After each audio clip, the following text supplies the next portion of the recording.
like I came back and what I did with CM Punk was I never wavered from.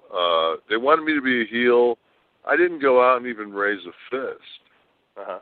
I did absolutely nothing to conjure or make it harder for Phil to be perceived as the babyface and me to be perceived as a nemesis.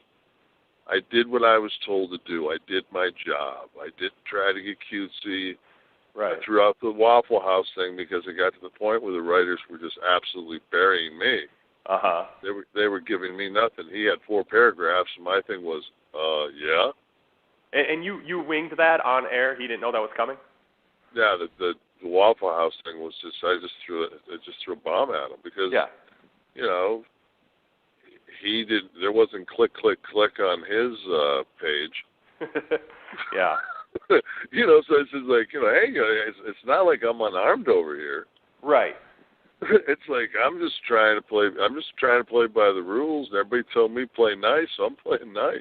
Yeah. You know. I mean, and like I couldn't walk up to somebody and bitch smack them in the side of the head on live TV and then see where we go from there. Besides being fired. Yeah. Well, but you say that you've changed, and I assume you mean from when you were in WCW in the NWO in the late '90s. Absolutely, because I'm done lifting my leg and marking my territory. Yeah. I do this because I still enjoy it. How about CM Punk? You talked about kind of improvising a little bit on that promo. Was Punk upset at all, or anyone upset with Waffle House line? No, I don't think so. Okay, no one expressed like, oh, you shouldn't be doing that. No, I think that if anything else, I think Phil probably enjoyed it. I mean, there were so many times that you know, and Phil and I, you know, we didn't know each other from Adam, and we're getting like we're first segment and it's 8:43 and we don't have our verbiage yet.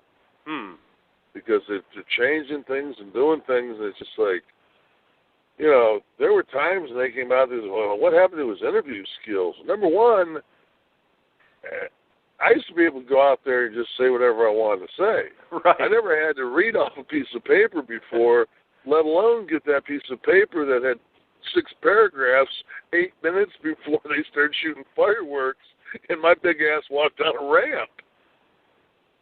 You know, just like, this is a little bit, you know. I don't think that's ever been your skill set. Period, is to go out there and speak through someone else's voice, or speak someone else's words. Never, and especially if it's live and I can bury you. Yeah, right. Jeez. Yeah. But the thing is too that bury a guy and then turn it around where you open yourself back up to let him get back on top, just like you would a match. Yeah. You know, like still accomplish what you're supposed to do,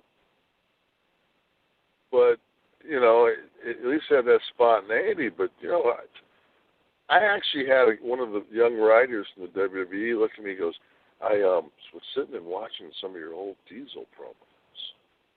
Like, this guy didn't even know who I was. Wow.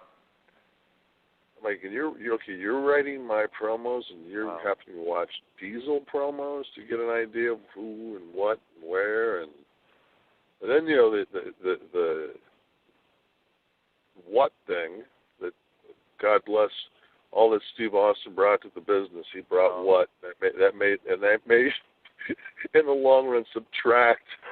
I agree. And they're telling me that, you know how I talk the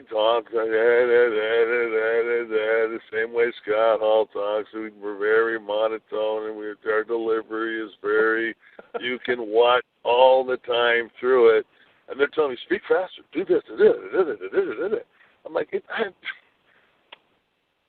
I mean, because we're PG, and I can't say, okay, we're going to do a thing called operating conditioning. I'm going to say something, you're going to say what? What? Okay, I'm going to say something, say what? I'll say what? It's okay. Now, if you say what, you're picturing me naked. What? I mean, I would have had fun with it. Yeah. But I can't do that because we're PG-13 and I can't go off script, so I just have to go out there and ramble through my lines.